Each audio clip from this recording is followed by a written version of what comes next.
Kitchen. ಇವತ್ತು ನಮ್ಮಮ್ಮ ಯಾವ ದೋಸೆ ಮಾಡ್ತಾ ಇರೋದು? ರವೆ ದೋಸೆ. ರವೆ ದೋಸೆ. ಸಾಫ್ಟ್ ರವೆ ದೋಸೆ ಇನ್ಸ್ಟೆಂಟ್. ಇದನ್ನ ಕಟ್ ಮಾಡ್ಬೇಡ. ಇವತ್ತು ಬೆಳಗ್ಗೆಯಿಂದ ನನಗೂ ನಮ್ಮ ಅಮ್ಮಂಗೂ ಜಗಳ. ನನ್ನ ದೋಸೆ ಬೇಕು ಅನ್ನೋದು ಅವ್ರು ಉಪ್ಪಿಟ್ಟು, ನನ್ನ ದೋಸೆ ಅವ್ರು ಉಪ್ಪಿಟ್ಟು. ಅವ್ರಂದ್ರು ಬಂದ್ರೆ ರವೆ ಜಾಸ್ತಿ ಇದೆ, ಯಾಕೆ ವೇಸ್ಟ್ ಮಾಡೋದು, ಉಪ್ಪಿಟ್ಟು ಮಾಡ್ತೀನಿ ಅಂತ. ಅವಾಗ ನಾನಂದೆ ರವೆ ಇದೆ ದೋಸೆ ಮಾಡ್ಬಿಡು, ನೀನು ಮಾಡಿದ್ಯಲ್ಲ ಅಂತ. ಅದು ವಿಡಿಯೋನು ಮಾಡ್ಕೊಳ್ಳೋಣ ಬಾ ಅಂತ. ಮತ್ತೆ ಸ್ಮೂತ್ ಇದೆ, ಸಾಫ್ಟ್ ಇದೆ. ಈ ರೆಸಿಪಿ ಟ್ರೈ ಮಾಡಿ, ಸಖತ್ ಚೆನ್ನಾಗಿದೆ. ಮತ್ತೆ ನಮ್ಮ ಚಾನೆಲ್ನ ಸಬ್ಸ್ಕ್ರೈಬ್ ಮಾಡ್ಕೊಂಡಿಲ್ಲ ಅಂದ್ರೆ ಪ್ಲೀಸ್ ಸಬ್ಸ್ಕ್ರೈಬ್ ಮಾಡ್ಕೊಳ್ಳಿ. ನಮ್ಮ ಅಮ್ಮ 2 ಕಪ್ ರವೆ ಹಾಕ್ತವ್ರೆ.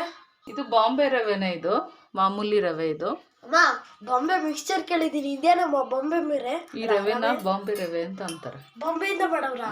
ಒಂದು 5 ನಿಮಿಷ ನೆನೆಸ್ಕೊಂಡ್ರೆ ಸಾಕು. ಇನ್ಸ್ಟೆಂಟ್ ಆಗಿ ಬೇಗ ಮಾಡ್ಕೋಬಹುದು ಈ ದೋಸೆನ. ಇದಕ್ಕೆ ರುಚಿಗೆ ಬೇಕಾದಷ್ಟು ಸ್ವಲ್ಪ ಉಪ್ಪು ಹಾಕ್ತಿದ್ದೀನಿ, ಆಮೇಲೆ ಬೇಕಿದ್ರೆ ಸೇರಿಸ್ಕೊಳ್ಳೋಣ. ಇಷ್ಟೇ ಇದಕ್ಕೆ ಬೇಕಾಗಿರೋದು. ಹಾಗೆ ಇಲ್ಲಿ 1 ಕಪ್ನಷ್ಟು ಅವಲಕ್ಕಿ ತೊಗೊಂಡಿದ್ದೀನಿ, ನಾನು ನೆನೆಸಿಟ್ಕೊಂಡಿದ್ದೀನಿ.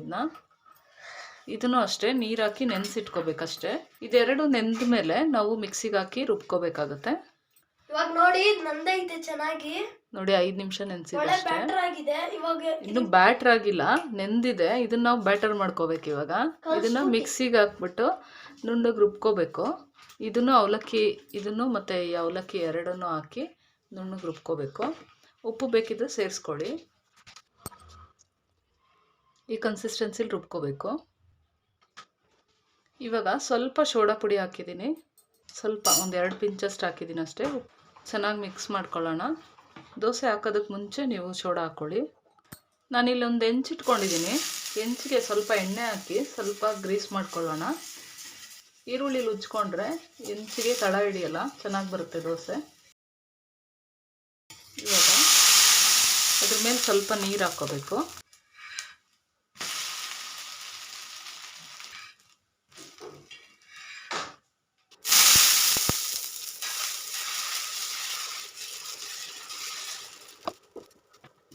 ತುಂಬ ಬಿಸಿ ಇರೋ ಹೆಂಚಿಗೆ ಹಾಕೋಕೆ ಹೋಗ್ಬಾರ್ದು. ಸ್ವಲ್ಪ ನೀರು ಹಾಕ್ಕೊಂಡು ಈ ಥರ ಹಾಕ್ಕೊಂಡ್ರೆ ಚೆನ್ನಾಗಿ ಬರುತ್ತೆ. ಇಲ್ಲಾಂದರೆ ಸ್ವಲ್ಪ ಕಟ್ ಆದಂಗೆ ಆಗುತ್ತೆ. ಅದ್ರ ಮೇಲೆ ಸ್ವಲ್ಪ ಹಾಕ್ಕೋಬೋದು. ಮತ್ತೆ ಇದನ್ನು 2 ಕಡೆ ಚೆನ್ನಾಗಿ ಎಣ್ಣೆ ಹಾಕಿ ಬೇಯಿಸ್ಕೋಬೇಕು. ತುಂಬ ಸಾಫ್ಟಾಗಿ ತುಂಬ ಚೆನ್ನಾಗಿರುತ್ತೆ ದೋಸೆ ಇದು.